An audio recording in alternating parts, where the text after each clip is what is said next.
dan telah melanjutkan pelajaran di peringkat ijazah sarjana dalam kehakiman Islam di Universiti Jordan.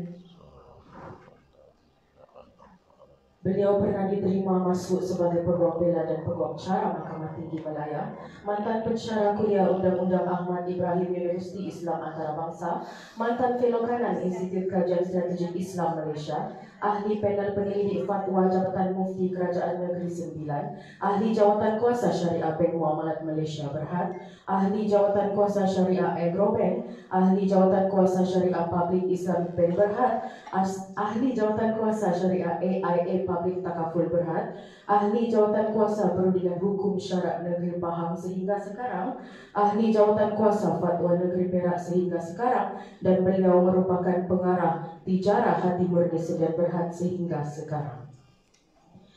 Masa yang ditunggu sudah tiba. Hadirin dan hadirat yang dirahmati Allah sekalian, pagi ini kita diteruskan lagi dengan wacana ilmu yang akan disampaikan oleh yang berbahagia Ustaz Engku Ahmad Fazil bin Engku Ali selaku penceramah kita pada pagi ini.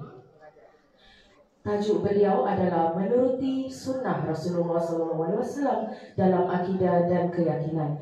Majlis dengan penuh takzimnya mempersilakan. Assalamualaikum warahmatullahi wabarakatuh. Bismillahirrahmanirrahim. Alhamdulillahi rabbil alamin. Wa afdalus salati wa atammu taslimi ala sayyidina Muhammadin wa ala alihi wa sahbihi ajmain. Rabbi shrah li sadri wa yassir li amri wahlul 'uqdatam min lisani yafqahu qawli. Subhanaka la ilma lana illa ma 'allamtana innaka antal alimul hakim. Allahumma akhrijna min zulumatil wahmi wa akrimna binuril fahmi waftah alaina bima'rifatil ilmi wa sahhil akhlaqana bil hilm waj'alna mimman yastami'una al-qawla fayattabi'una ahsana.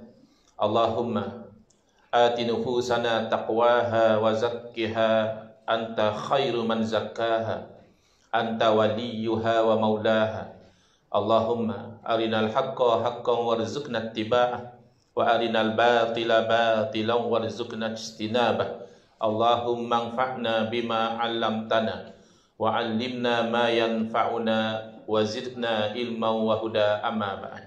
Alhamdulillah, muslimin, muslimat, hadirin hadirat yang saya hormati, moga-moga kita semua dirahmati dan diberkati oleh Allah Subhanahu wa taala. Dan moga-moga kita semua dikurniakan oleh Allah Subhanahu wa taala kefahaman yang baik dalam urusan agama sesuai dengan sabda junjungan Nabi kita Nabi Muhammad sallallahu alaihi wasallam, man yuridillahu bihi khairan yufaqihu fid din. Barang siapa yang Allah nakkan dengan dia kebaikan, nescaya Allah beri dia faham dalam urusan agama. Dan moga-moga Allah Ta'ala kurniakan kepada kita semua akhlak yang mulia sesuai dengan sabda Nabi sallallahu alaihi wasallam, innama bu'istu liutammima makarimal akhlak. Hanya saja saya dibangkitkan demi untuk menyempurnakan kemuliaan akhlak. Kepada tetamu-tetamu kehormat, kepada Hajjah Siti yang membenarkan dewan ini digunakan untuk majlis ilmu kita pada pagi ini, kemudian kepada semua pegawai-pegawai dari ILIM Institut Latihan Islam Malaysia, kampus Lahad Datu, yang sudi bekerjasama dengan Permata Tijarah ya, untuk menjayakan program pada pagi ini. Jadi walaupun program kita ini di dewan, tidak di masjid, tidak di surau, tapi atas nama majlis ilmu, maka kita itu memberikan adab-adab dalam majlis ilmu. Kalau saya boleh kongsikan, 3 adab yang zahir dan 1 adab yang batin. Dalam mana-mana majlis ilmu yang kita hadiri, pertama dari adab yang zahir adalah memilih cara duduk yang sesuai dengan majlis ilmu. Kalau macam ini, ya duduk macam inilah, ada kerusi kan, tidak ada pilihan. Tapi kalau di masjid surau, sama ada kita duduk seperti tahiyat awal, ya. Tapi itu lenguh sikit lah, ya. Boleh cuba, ya. InsyaAllah lepas 10-15 minit, mana pergi kaki saya? Oh, sudah kebas, ya. Tapi itu yang paling cantik saya perhatikan guru saya sendiri, Al-Fadhil Tuan Guru Syekh Nuruddin Al-Banjari Al-Makki Hafizallah Ta'ala. Beliau masa mengajar pun beliau duduk macam itu. Tapi kalau kita lengok, boleh pilihan yang kedua duduk sebagaimana dalam tahiyat akhir. Itu rehat sedikit. Dan pilihan yang ketiga adalah duduk bersila. Ini 3 cara duduk yang sesuai. Adapun menunjukkan kaki, bersandar di tiang dan sebagainya itu kurang sesuai. Tapi kalau uzur itu insya-Allah dimaafkanlah uzur.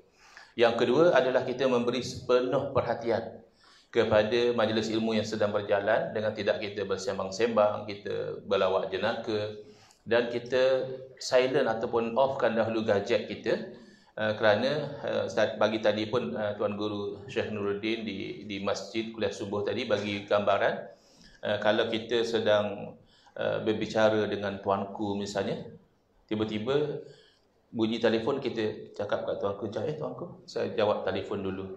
Kan tidak sopan.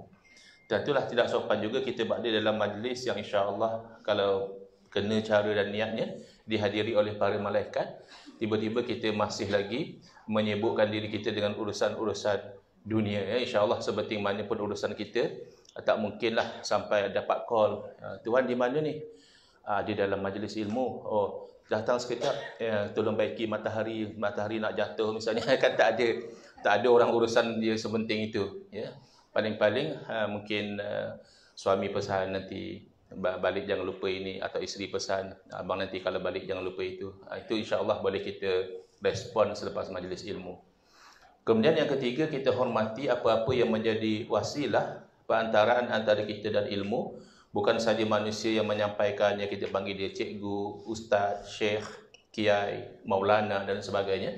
Bahkan peralatan yang kita gunakan juga tu kita muliakan. Umpama kalau kita ada kuliah berkitab, kitab itu kita letak di atas tempat yang tinggi, rehal atau kita riba. Jangan kita tindih dengan phone, dengan kunci kereta dan sebagainya.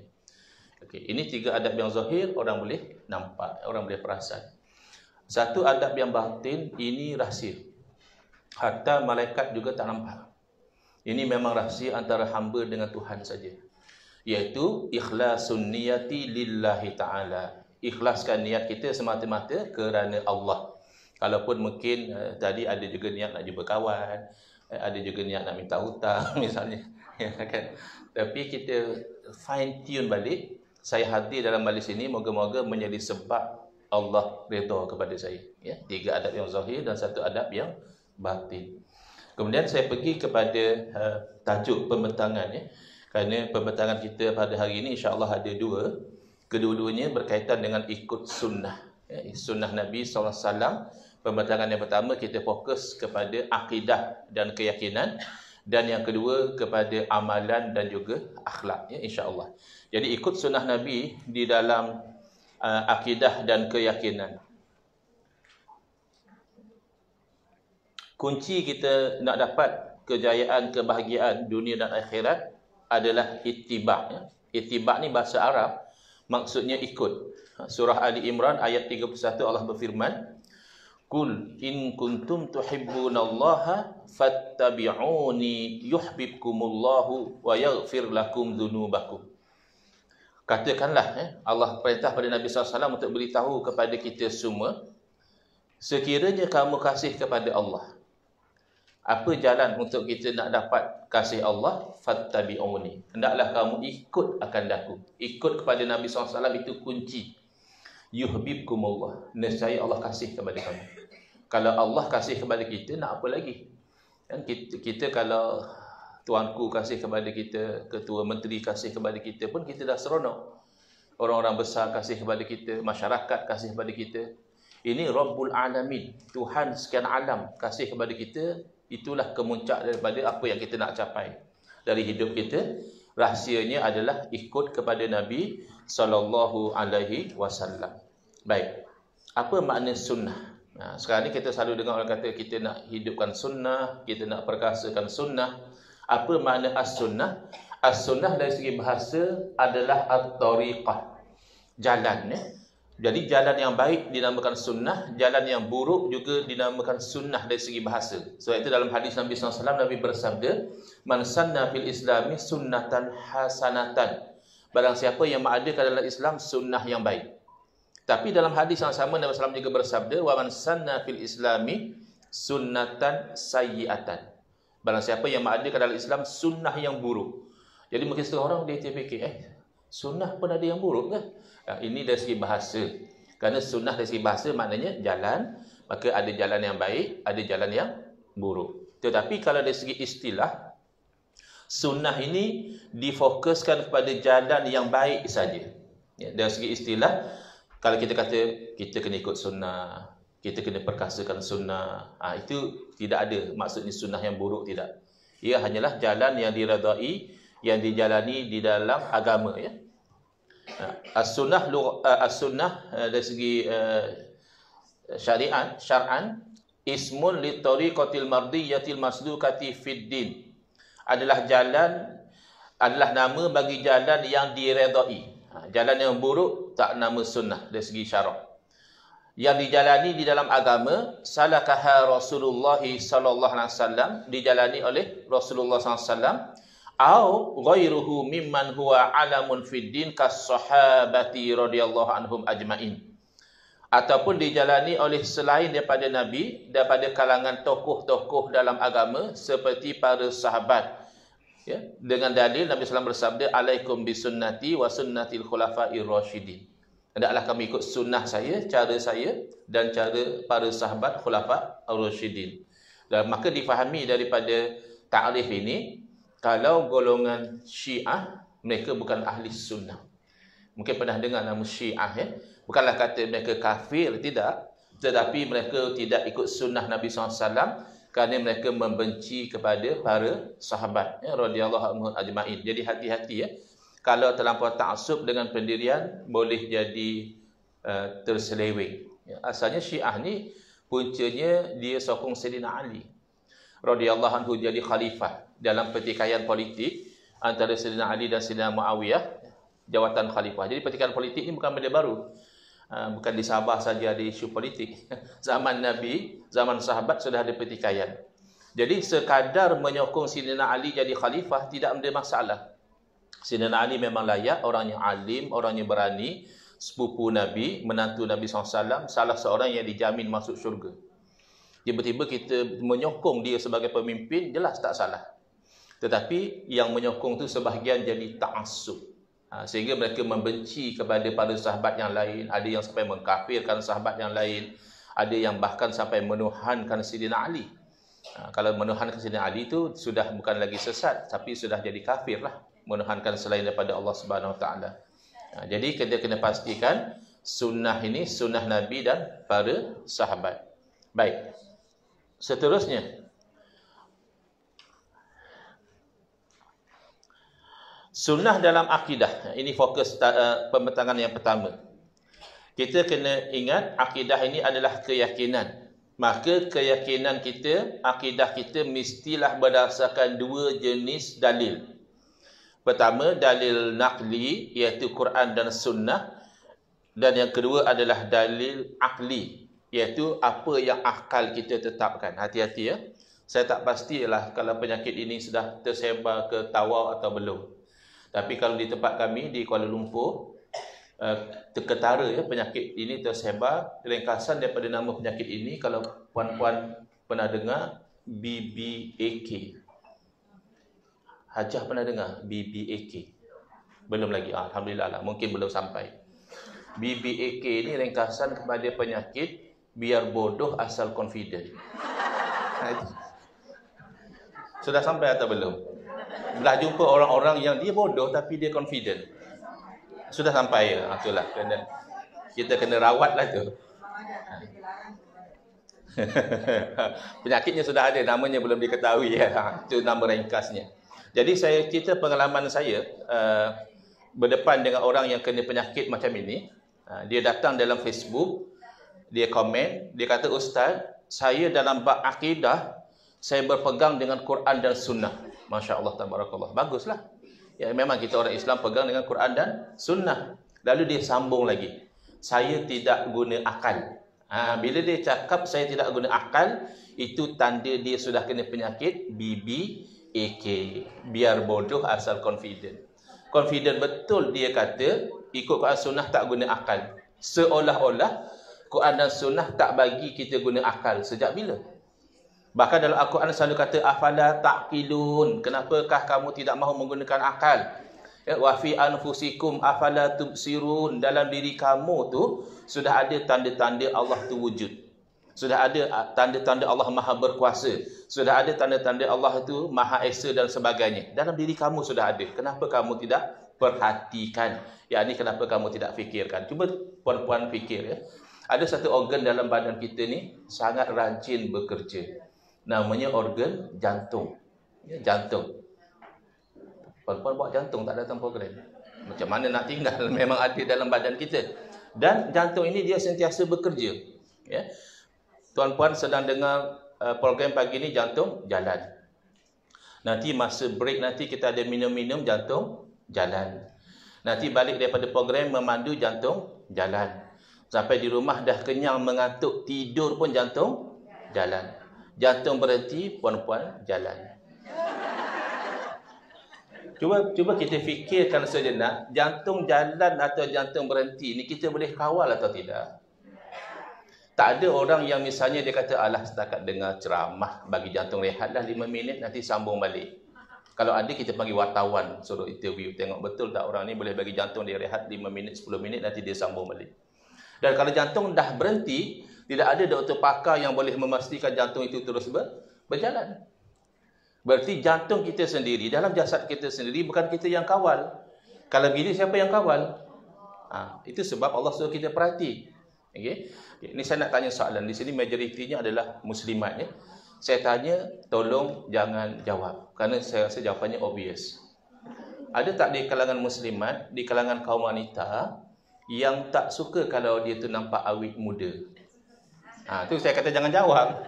Kan? The answer is very obvious. Kalau ada wanita yang tak suka nampak awet muda, kenapa dia jadi jutawan kosmetik? Bukan jutawan petai, jutawan, apa Syekh sebut tadi pagi? Payau ya. Payau tu apa? Rusa. Oh, padalah Syekh sebut. Payau. Okey. Selalu kita dengar asal jutawan kosmetik kerana produknya laku. Kan orang suka beli supaya wajah nampak cantik, ya, nampak ceria, tapi secara hakikat ya, dah guna apa? Cleanser, ya, lepas cleanser letak moisturizer. Betul ke? Toner dulu kan? Toner dulu baru moisturizer. Lepas moisturizer kalau nak letak serum. Ya. Yang gelak kuat tu dia buat tu. Dia ada amalkan setiap hari tu. Apa tujuan? Supaya nampak cantik. Tapi maaf puan-puan, tidakkah kita perhatikan realitinya, walaupun apa kita letak di muka kita, lama-kelamaan kulit makin kendor, mata makin kabur, uban pula berterabur, makan benda keras pula gigi gugur. Itu semua tanda-tanda nak masuk kubur.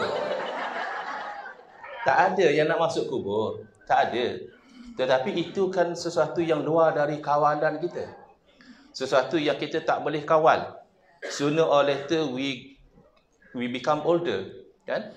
And we look older. Itu benda yang luar kawalan. Kalau begitu tak nampak lagi kewujudan Allah Taala.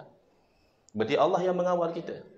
Jadi sangat malang kalau ada orang mendakwa kononnya ikut Quran dan Sunnah jangan guna akal. Allah yang suruh kita guna akal. Kerana akal ini dia boleh menetapkan sesuatu atau menafikan. Dia ada namanya hukum akal. Contoh ya, puan-puan datang ke program ini tadi, dah kemaskan rumah atau belum? Dah. Dah tutup pintu atau belum? Dah. Dah pasang kunci? Dah. Okey. Katakan ini contoh sahaja ya. Kita tak nak berlaku macam itu. Balik daripada program, tengok pintu terbuka. Sudah apa yang berlaku? Sampai dekat, tengok mangga yang kita pasang dah terkopak. Jengok dalam rumah, barang-barang berselerak. Apa yang bermain dalam fikiran? Rumah dah kena pecah, masuk. Macam mana puan-puan tahu?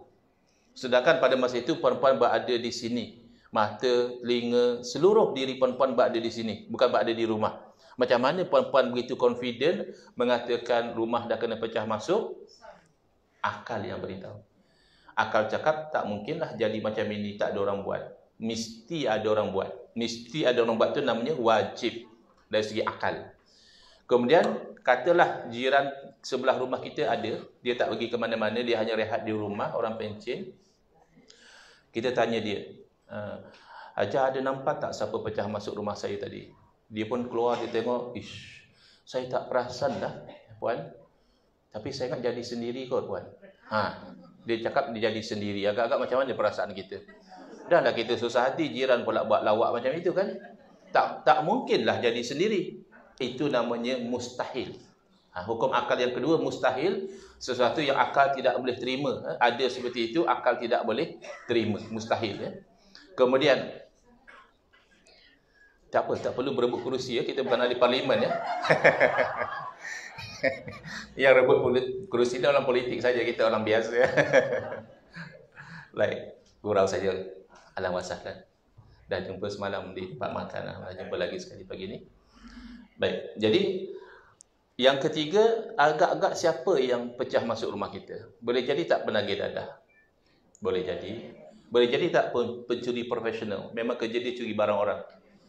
Boleh jadi tak orang yang hasad dengki, dia saja nak menyusahkan hidup kita? Boleh jadi. Maka ada penagih dadah yang masuk, harus. Ada pencuri yang masuk, harus. Ini namanya jaiz. Hukum akal terbahagi 3. Sesuatu yang akal tidak boleh terima tiada, namanya wajib. Sesuatu yang akal tidak boleh terima ada, namanya mustahil. Sesuatu yang akal boleh terima ada atau tiada, itu namanya harus. Dengan 3 hukum akal ini membantu kita memahami akidah kita.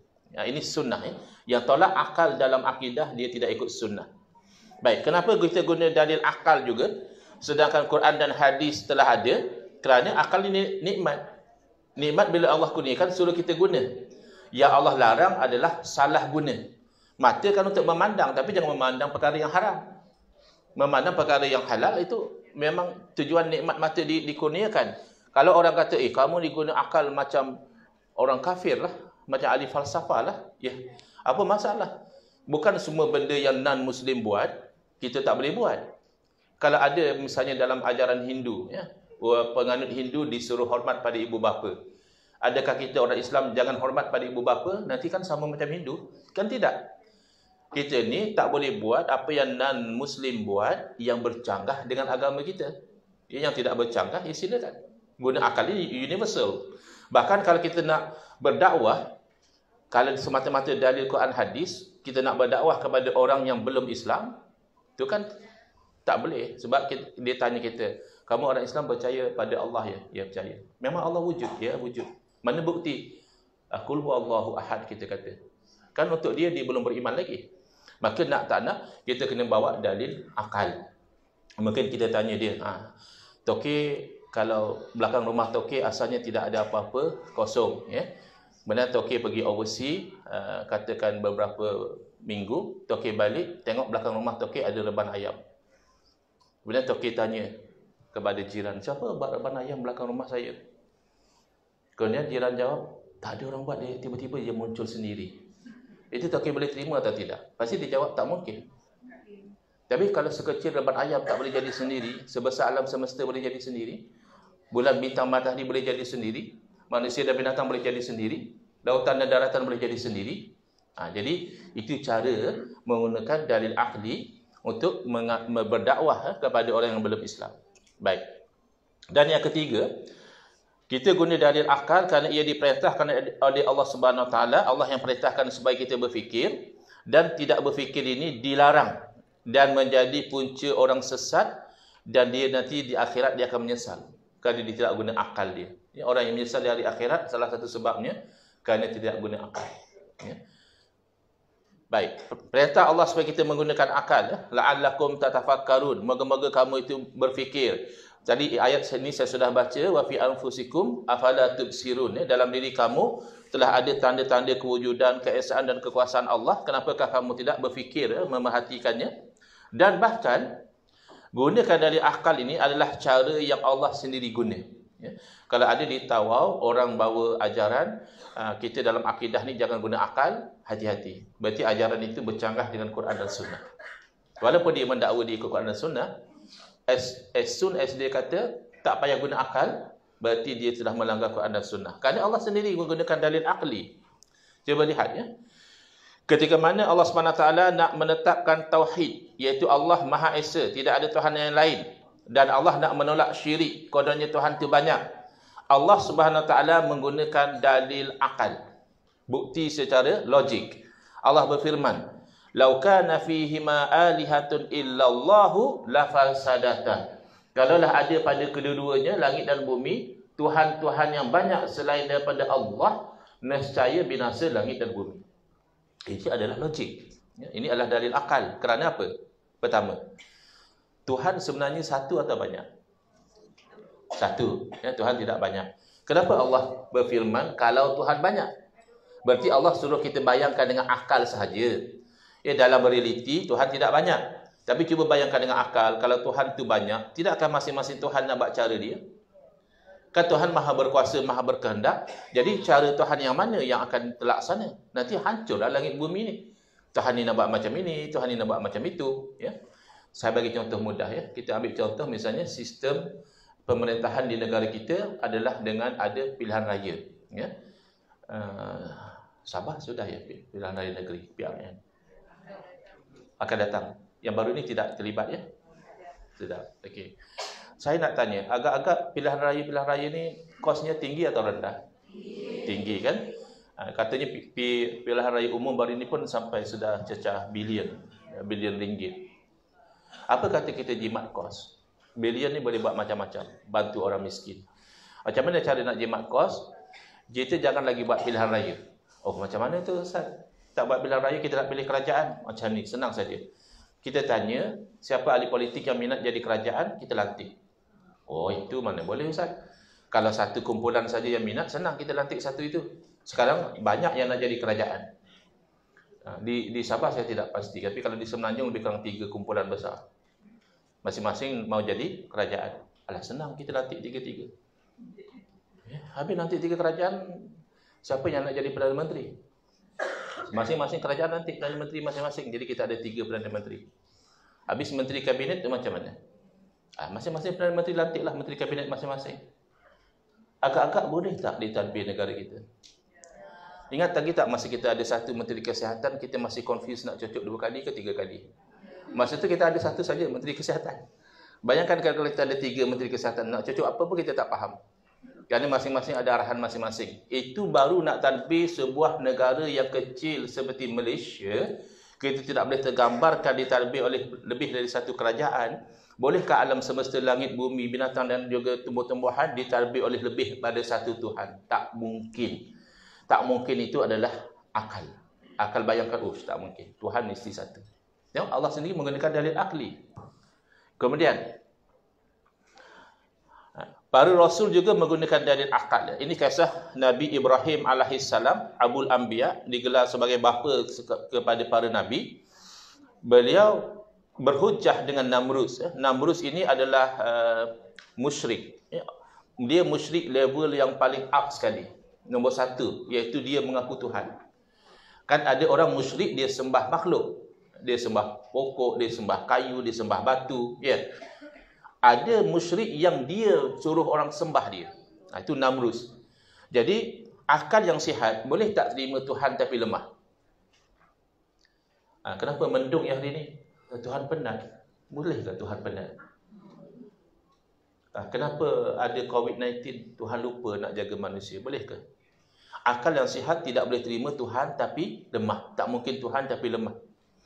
Orang pernah dengar tak kisah Ayah Pin? Ayah Pin kan ada orang kata dia Tuhan. Itu maknanya akal dia tak sihat. Ayah Pin kan lemah. Ayah Pin kalau tak makan nasi dia lapar. Kalau makan nasi dia ketandas. Macam tu ke Tuhan? Makan nasi, pergi tandas. Kan tak mungkin. Ada lagi seorang nama dia Harun dari Pahang. Dia juga mengaku Tuhan. Kemudian kerana ada pengikut dia terlibat dalam kes pembunuhan seorang pegawai agama di negeri Pahang. Jadi mereka ditangkap. Lepas Harun ditangkap, dia kena stroke. Boleh terima tak Tuhan kena stroke? Macam mana kamu jadi Tuhan kena stroke? Itu kan tak logik. Kemudian lepas tu saya ada baca tajuk berita, tak tahulah nak menangis ke nak gelak. Tajuk berita, Tuhan Harun didapati bersalah oleh mahkamah. Apa kau jadi Tuhan boleh dapati bersalah pula? Jadi akal yang sihat tidak akan boleh terima Tuhan tapi lemah. Maka Nabi Ibrahim AS nak beritahu kepada Namrud, kamu tak mungkin Tuhan kerana kamu lemah. Rabbiyallazi yuhyi wa yumit. Tuhan saya adalah Tuhan yang sebenar, berkuasa menghidup dan mematikan. Namrud mana boleh menghidup dan mematikan? Tapi rupanya Namrud ini adalah generasi awal yang kena penyakit BBAK. Biar bodoh asal confident. Namrud tu bodoh, tapi dia confident. Dia kata, ana uhyi wa umit. Saya juga berkuasa menghidup dan mematikan. Lalu dia panggil 2 orang tahanan, satu dia bunuh dan satu dia lepaskan. Konon yang dia bunuh dia dah matikan, yang dia lepas dia telah hidupkan. Itu kan tak cerdik. Yang kamu lepas tu dah hidup lama. Bukan kamu yang hidupkan dia. Kamu tinggal tak bunuh dia saja. Kalau memang nak hidupkan daripada tiada, seekor nyamuk juga Namrud tidak mampu hidupkan. Bahkan saintis zaman sekarang, ada yang boleh hidupkan nyamuk? Tidak ada. Jadi Nabi Ibrahim AS bawa hujah akal yang lebih jelas. Fa inna Allah ya'ti bisyamsi minal masyriq. Allah Tuhan yang sebenar, Allah telah menerbitkan matahari dari timur. Kalau memang benar kamu Tuhan, pasti kamu berkuasa. Fa'ti biha minal maghrib. Sila terbitkan matahari dari barat. Lalu Namrud tak mampu. Tengok, Nabi Ibrahim AS mempertahankan akidah menggunakan dalil akli. Bahkan Nabi kita sendiri, Nabi Muhammad SAW, ada kalanya mengajar akidah guna dalil akli. Baik, ingat ini akidah Nabi. Inilah namanya akidah ahli sunnah wal jamaah. Bahawa bagi makhluk itu hanya usaha ikhtiar. Berdasarkan sebab dan musabab. Cause and effect. Yang sebenarnya menjadikan adalah Allah. Berarti apa? Tadi kan puan-puan dah breakfast kan? Kenyang tak? Kenyang. Baik. Yang mengenyangkan tu karipap atau Allah? Allah. Jadi karipap tu hanya sebab.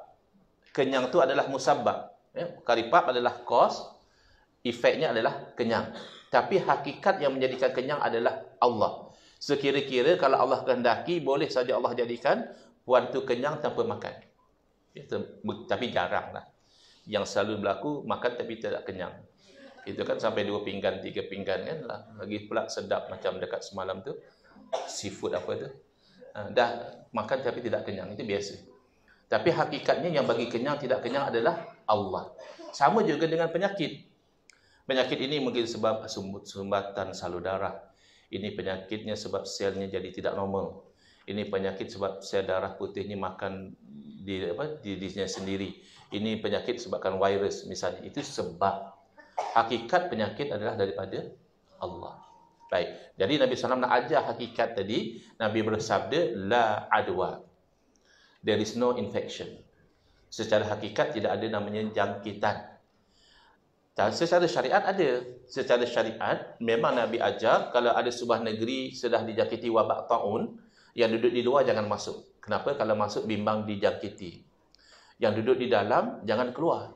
Itu namanya kuarantin. Konsep kuarantin Nabi sudah ajar. Kerana kalau kamu keluar, mungkin kamu sudah jadi carrier.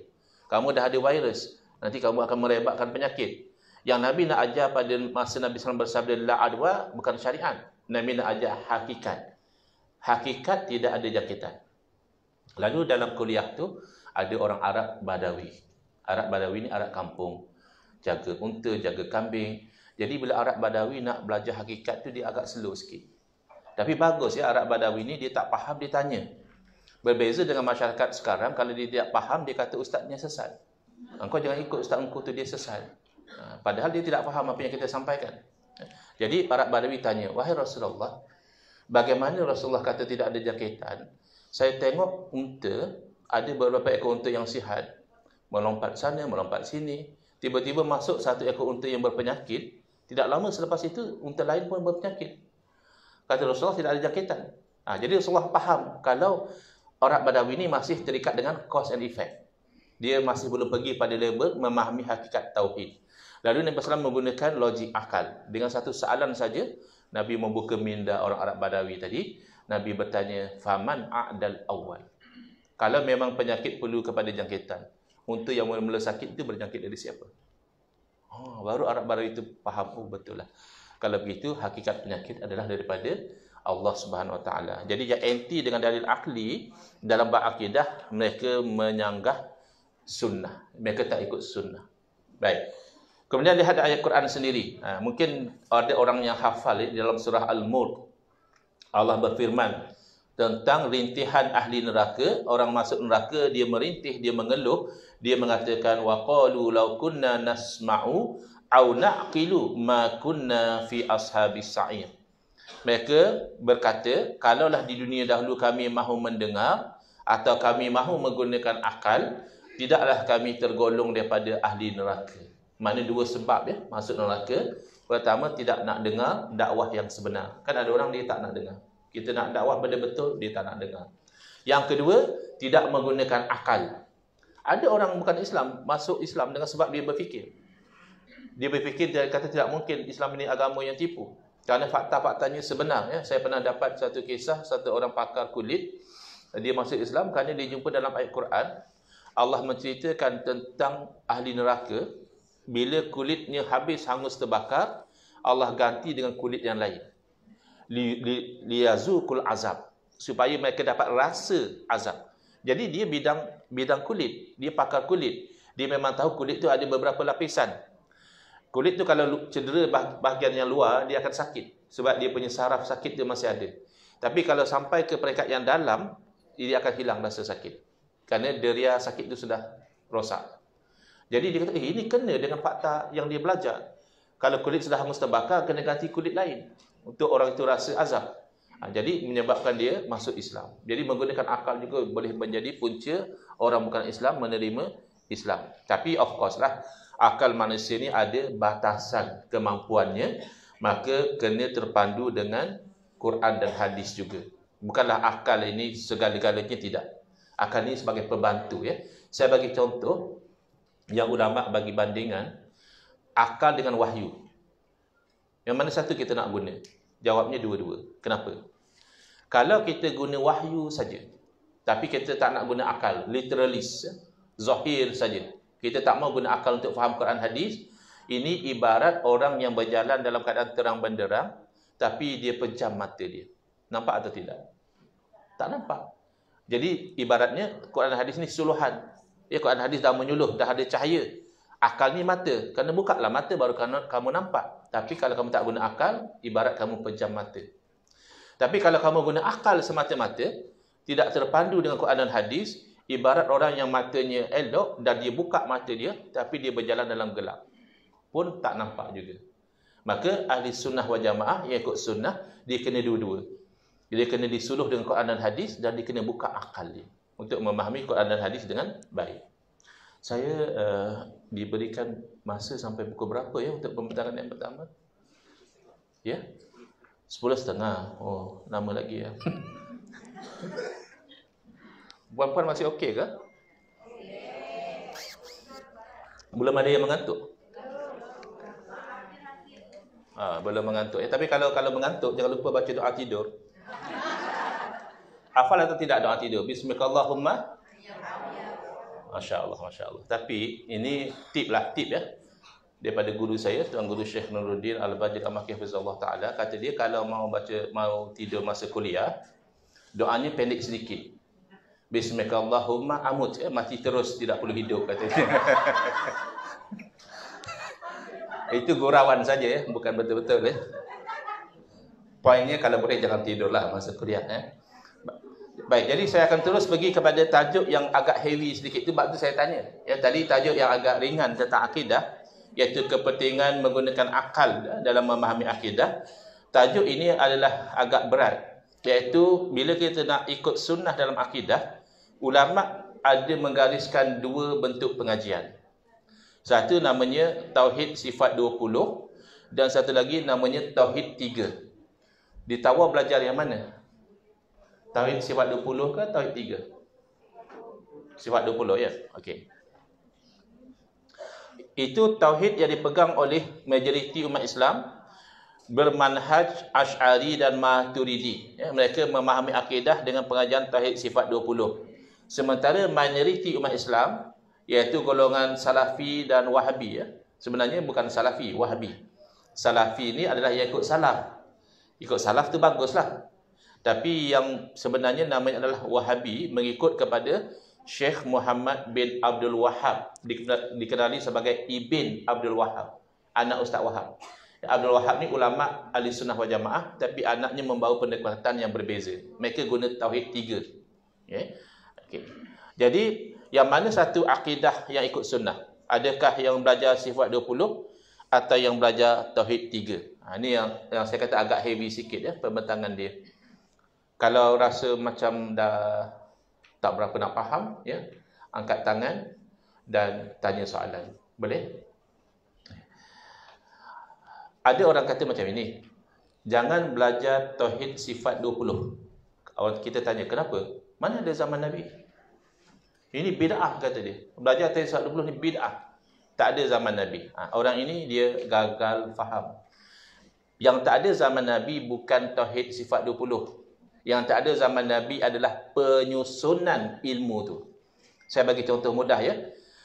Puan-puan ingat zaman Nabi, sahabat Nabi seperti Sayyidina Abu Bakar, Sayyidina Umar, dia ada tak belajar tajwid macam puan-puan belajar? Ini izhar, ini ikhfa, ini idgham bi gunnah, idgham bila gunnah, mad asli, mad arid li sukun. Ada tak agak-agak Sayyidina Abu Bakar belajar macam tu? Tapi adakah zaman Nabi tak ada tajwid dengan makna orang membaca Quran dengan betul, panjang pendeknya betul, makhrajnya betul? Jadi isi ilmu tu ada. Cuma penyusunan ilmu datang kemudian. Jadi takkanlah kalau kita belajar sifat 20, ada yang hafal sifat 20 di sini. Wujud, kidam, baqa, mukhalafatu ta'ala lil hawa di sini, kalau yang dilagukan pun ada kan? Dilagukan supaya kita cepat ingat. Agak-agak zaman Nabi orang tidak beriman Allah wujud. Tidak percaya bahawa Allah wujud, tidak ada permulaan, tidak ada perakhiran, tak sama seperti makhluk, tidak berhajat kepada makhluk, maha esa, maha berilmu, maha hidup, maha berkuasa, maha berkehendak. Jadi isi ilmu tu ada. Tak mungkin orang Islam tak percaya salah satu daripada sifat 20. Tapi menyusun sebagai pertama wujud, kedua kidam, ketiga baqa, yang tu yang baru. Baru dari segi penyusunan itu biasa ya. Zaman Nabi juga tidak ada sabda Nabi dikelaskan mutawatir, ahad, masyhur, sahih, dhaif, hasan, maudhu', tidak ada. Tapi isinya adalah nak memastikan adakah itu memang benar daripada Nabi SAW ataupun tidak. Itu ilmu tu ada. Baik. Yang kita tak nak bid'ah dari segi isinya. Isinya kalau sampai bercanggah dengan akidah, kita tak mau. Ada juga orang mengatakan perbezaan ini hanya dari segi metod saja. Tapi sebenarnya tidak. Kalau metod saja tak ada masalah. Tapi rupanya isi dia juga berbeza. Dalam Tauhid 3 versi sifat 20, kita belajar dalam wahdaniyah. Wahdaniyah artinya esa. Allah esa pada zat, esa pada sifat dan esa pada af'al. Tidak ada syirik. Apa maksud esa pada zat? Tak ada yang lain daripada Allah seperti Allah. Tak ada. Ataupun zat Allah tu terdiri daripada komponen-komponen, juzuk-juzuk. Macam kita kan terdiri daripada sel dan organ. Ya. Adakah Allah juga seperti itu? Bercantum jadi Allah? Tidak. Itu maknanya esa pada zat. Esa pada sifat, pertama tidak ada yang lain daripada Allah bersifat seperti Allah. Tak ada. Kat sini perlu terang. Sebab ada orang confuse. Dia kata, bukan ke sama je Ustaz? Allah ada sifat samak pendengaran. Kita ada sifat samak pendengaran. Allah ada sifat ilmu. Kita ada sifat ilmu. Allah ada sifat basar melihat. Kita juga ada sifat basar. Maka jawapannya adalah sama itu hanya pada lafaz. Dari segi hakikat tidak sama. Kita ambil contoh samak, pendengaran. Pendengaran Allah adalah sifat yang qadim, yang tidak ada permulaan. Samak kita kan baru. Kita pun baru. Kan kita baru wujud. Makanya pendengaran kita pun baru datang. Dan samak kita ni perlu pada alat. Telinga kan. Kalau ada orang lahir tak ada telinga, agak-agak dia boleh dengar tak? Okey. Itu yang kedua. Yang ketiga, dah ada telinga pun pendengaran kita terbatas. Allah mendengar segala yang wujud, Allah dengar. Kita hanya boleh dengar yang dalam dewan. Kan? Jangan kata yang jauh sangat. Yang di Lahad Datu pun kita tak tahu orang sembang apa. Belum lagi yang di New York, di London, kita tak dengar. Jadi pendengaran kita terbatas. Kemudian pendengaran kita boleh hilang. Kan? Sebab ada tengok cerita P. Ramlee, saya tak ingat apa cerita dia. Dia bagi salam. Dia kata, Assalamualaikum Bapak. Orang tu keluar kapak. Sebab dia dengar bapak macam kapak. Itu sebab sound dia sudah rosak. Kan ada orang heran, ya ustaz ni orangnya bagus tapi cakap dengan maknya tinggi suara. Bukan pasal tak bagus, maknya sudah peka. Jadi terpaksa tinggi suara baru dengar. Jadi pendengaran, ia namanya pendengaran, tapi tak sama hakikat pendengaran Allah dengan pendengaran makhluk. Yang kedua, tidak ada dua sifat bagi Allah. Misalnya dua ilmu, dua kudrah, dua iradah, tidak. Kita ada banyak ilmu. Ilmu kita masa kecil tak tahu apa-apa. Kena kita belajar, kita ada ilmu. Kena kita dewasa, kita ada ilmu. Tapi kalau terlampau tua, ilmu tu hilang. Dia penyakit apa dia panggil? Amnesia. Dia macam nyanyuk. Dia lupa. Saya ada baca satu kisah. Dia ni dulu penjawat awam, pegawai kerajaan. Tapi bila dia sudah nyanyuk, dia pun tak cam isteri dia. Isteri yang jaga dia tu, dia tak cam. Kalau jumpa isteri, tanya, kamu ni siapa? Dia isteri cakap lah, ini saya, isteri. Oh ya, nanti lagi 10 minit tanya lagi. Itu nyanyuk. Tapi ada juga orang muda, bila dia nampak wanita cantik pun dia lupa isteri dia. Itu bukan nyanyuk. Itu bukan nyanyuk lagi ya. Itu lain tu. Puan-puan tahulah apa nama penyakit dia, wallahu alam lah. Tapi orang muda nampak perempuan cantik lupa isteri, itu bukan nyanyuk. Baik. Kerana ada juga orang yang cucu-cucu dia minta petua. Cucu minta petua kepada datuk sini. Kalau grandfather, datuk sabar, datuk juga. Kalau grandmother, nenek. Datuk dan nenek, sama lah macam kami di Semenanjung, sama juga. Jadi ada orang minta petua pada datuk. Dia kata, datuk apa petua datuk begitu romantik dengan nenek. Selalu pun kami ni muda-muda ya romantik, kalau sudah lama kahwin kurang. Datuk kami tengok sampai tua pun masih panggil nenek darling, sweetheart. Tapi datuk dia bising, jangan cakapkan nenek kamu. Aku sebenarnya dah lupa nama nenek kamu. Jadi aku nak tanya pun susah, aku jawab panggil saja darling, panggil. Itu manusia kan boleh berubah-ubah ilmu dia. Kehendak juga sama. Apa yang kita kehendaki semalam, hari ini kadang-kadang kita sudah tak mahu. Perempuan jujur saja, perempuan kan suka beli tudung. Pernah tak ada pengalaman semalam beli tudung di kedai, hari ini ajak suami datang lagi sebab nak tukar tudung lain? Kan masa beli rasa dah ngam, bila balik rumah macam tak matching pula. Kehendak semalam sudah berubah. Kehendak Allah tidak demikian. Apa yang Allah kehendaki itu memang dari azali lagi, itulah kehendak Allah Subhanahu wa taala. Baik, itu Tauhid 3 versi sifat 20. Ini saya sudah terangkan, jadi saya terus pergi kepada Tauhid 3 versi Wahabi. Okey. Ada Wahabi ke sini? Saya ada juga Wahabi Sabah rajin datang ke Facebook saya. Dia berdebat, dia apalah, itu hak dia lah nak berdebat, terpulang. Tapi kadang-kadang kasihan juga yang berdebat tu, kita dapat detect dia sebenarnya jahil. Tapi dia jahil kan ada dua. Satu jahil basit, dia jahil, tapi dia tahulah dia jahil. Satu lagi jahil murakkab, dia double layer. Dia sudah jahil, dia pun tidak tahu kata dia jahil. Dia sangkakan dia sudah mufti. Zaman sekarang bukan susah nak jadi mufti ya. Zaman dahulu nak jadi mufti kena belajar kitab, kena hafal matan, kena tahu tentang hukum hakam. Zaman sekarang syarat jadi mufti ada akaun Facebook, sudah boleh jadi mufti. Macam-macam fatwa dia keluar dalam Facebook dia. Baik. Jadi golongan Wahabi mereka mengidolakan seorang tokoh ulama iaitu Al-Imam Ibn Taymiyah. Al-Imam Ibn Taymiyah ni memang ulama, beliau orang alim, tapi beliau ditolak oleh ulama-ulama yang sezaman dengan beliau kerana banyak fatwa beliau bercanggah dengan ijma'. Ijma' ni makna konsensus. Kesepakatan ulama tiba-tiba dilanggar. Jadi beliau ditolak, tapi dikutip oleh golongan Wahabi sebagai idola. Beliau sendiri bukan Wahabi, beliau hidup pada kurun ke-8 Hijrah. Wahabi pengasasnya hidup pada kurun ke-12. So there is a difference of 400 years. Tapi memang mereka menganggap Imam Ibn Taymiyah ni sebagai rujukan utama dan beliau bukan salaf. Sebab tu saya kata nama salafi itu tak betul. Salafi dari segi technical meaning adalah pengikut salaf. Bila kita cek, Wahabi tidak ikut salaf. Mereka ikut Imam Ibn Taymiyah. Imam Ibn Taymiyah bukan salaf. Dia ulama kurun ke-8. Mereka membagikan tauhid kepada 3, rububiyah, uluhiyah dan juga asma wa sifat ya. Habis saya terangkan ini, saya fikir saya boleh stop dan buka pada soalan kalau saya mampu jawab. Saya selalu suka kata sesi soalan. Karena orang cakap sesi soal jawab. Saya punya kebimbangan, takut dia make soal saya tak boleh jawab. Maka sesi soal ada, jawabnya tak ada. Jadi senang sesi soalan. Kalau saya tahu baru saya jawab. Baik, secara ringkas sahaja, tauhid rububiyah ini dia ada yang benar.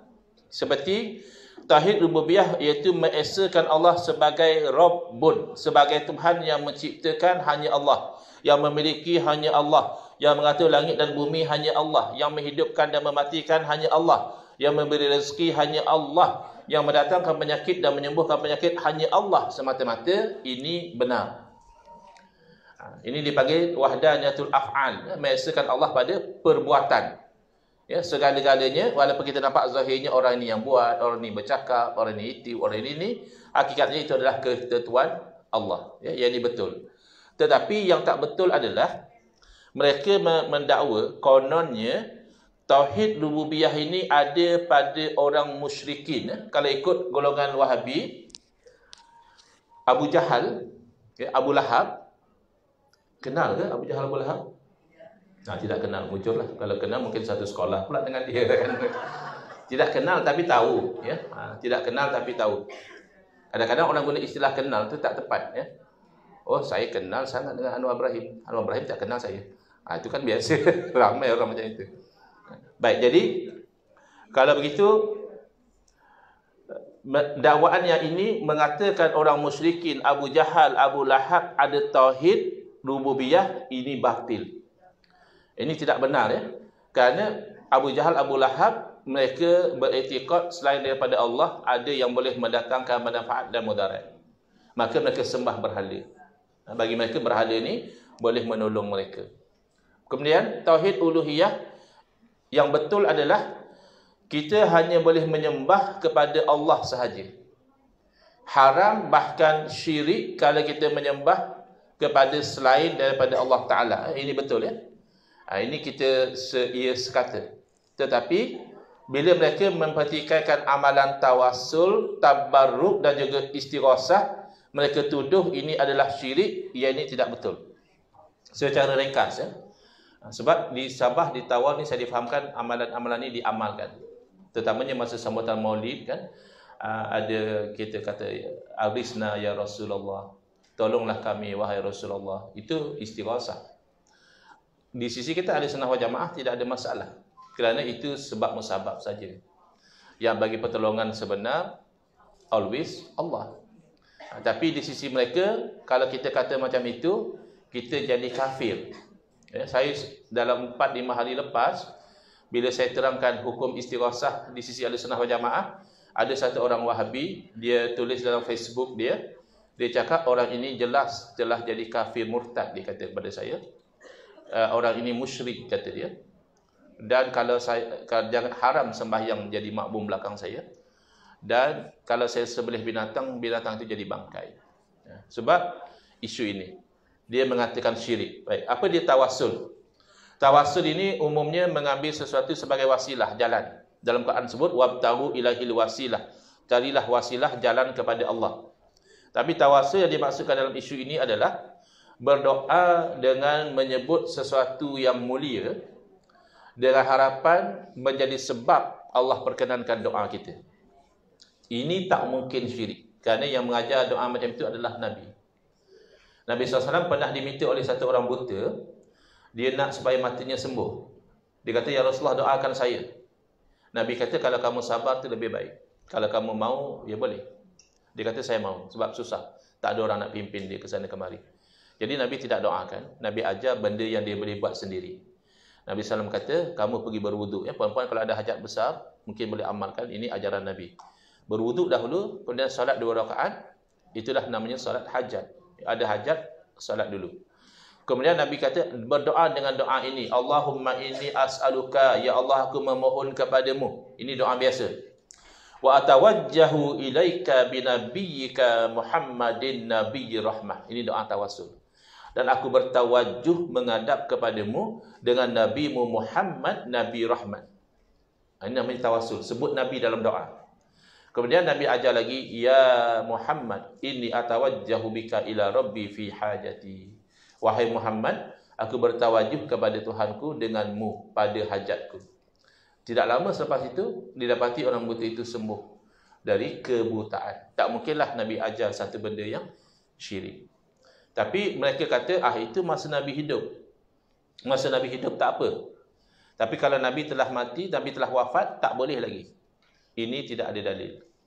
Pertama, bila Nabi ajar doa tu, tak pernah Nabi kata, doa macam ni masa saya hidup saja boleh amal. Kalau saya dah meninggal dunia nanti, sudah jadi syirik. Tak mungkin.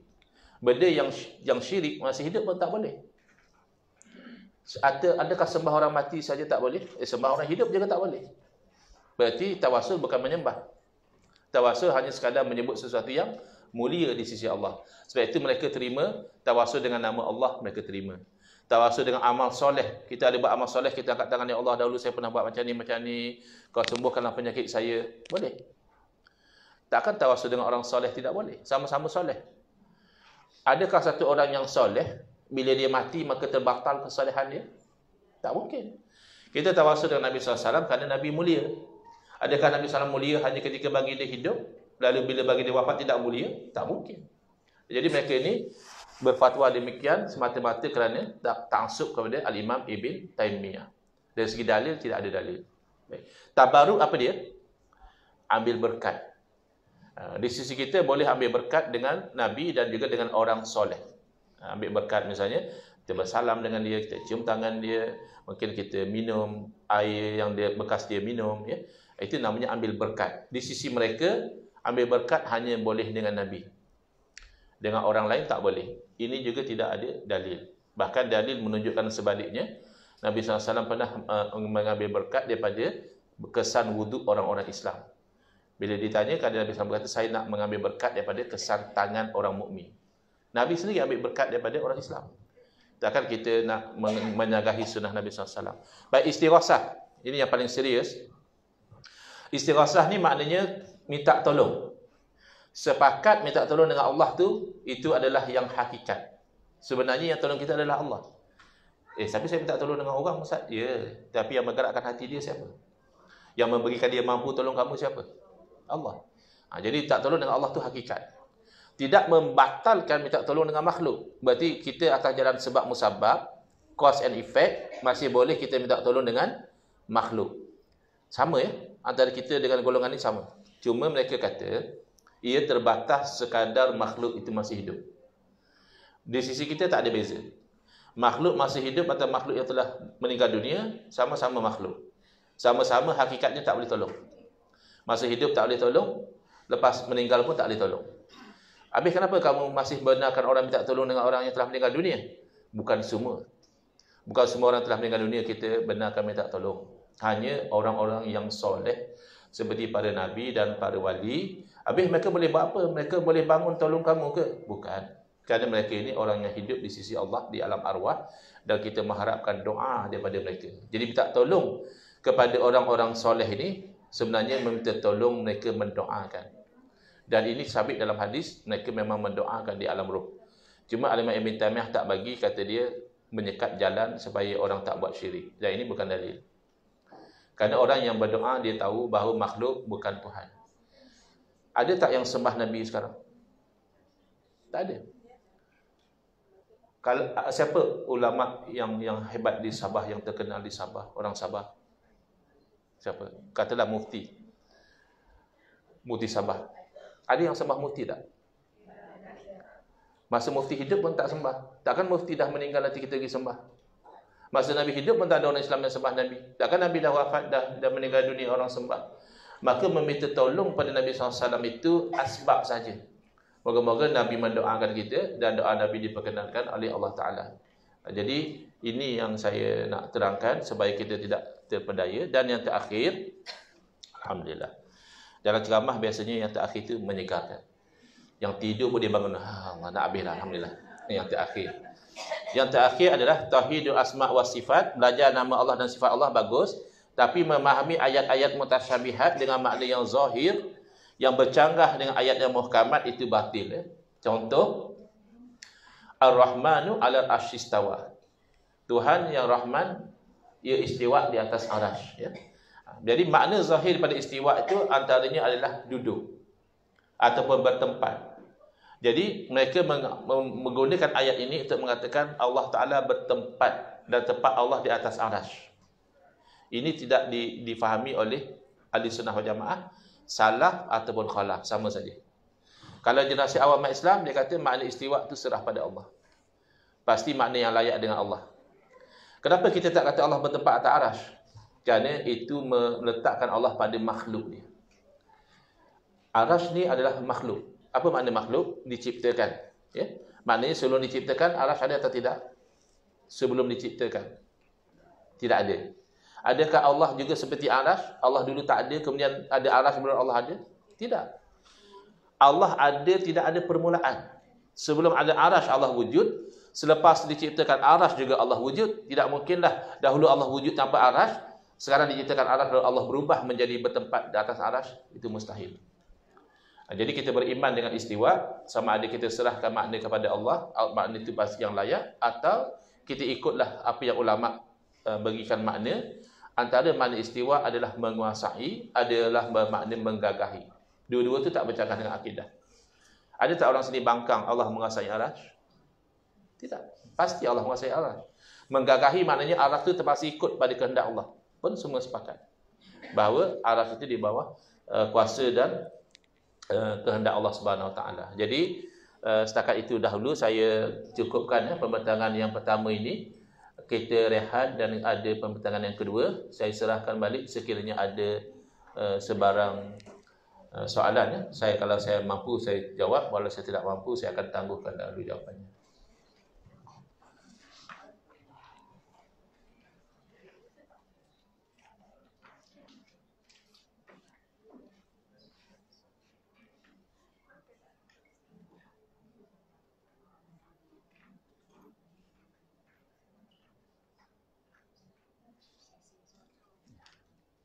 Sesi soal, jawab belum tentu ya.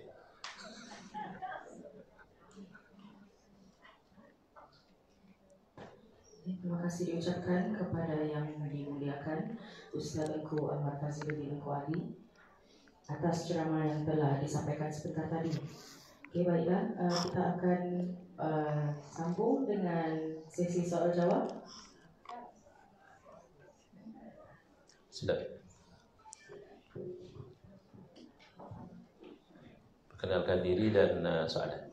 Assalamualaikum Ustaz. Waalaikumsalam. Saya Azizan daripada Inggris. Soalan ini daripada kawan saya sendiri di Lahadatul. Saya tolong bacakanlah. Silakan. Tadi saya memang paham yang maksudkan itu tawasul ini berdoa atas sesuatu yang mulia kan. Saya boleh jawab soalannya tapi saya mau bacakan supaya Ustaz sendiri yang menjawab soalannya lah. Dia kata, bagaimana kalau ada seorang meminta tolong kepada iblis, tetapi dia yakin yang menolongnya itu hakikatnya adalah Allah. Masya Allah, tabarakallah. Sama je, pattern pemikiran mereka tak lari. Boleh saya jawab dulu.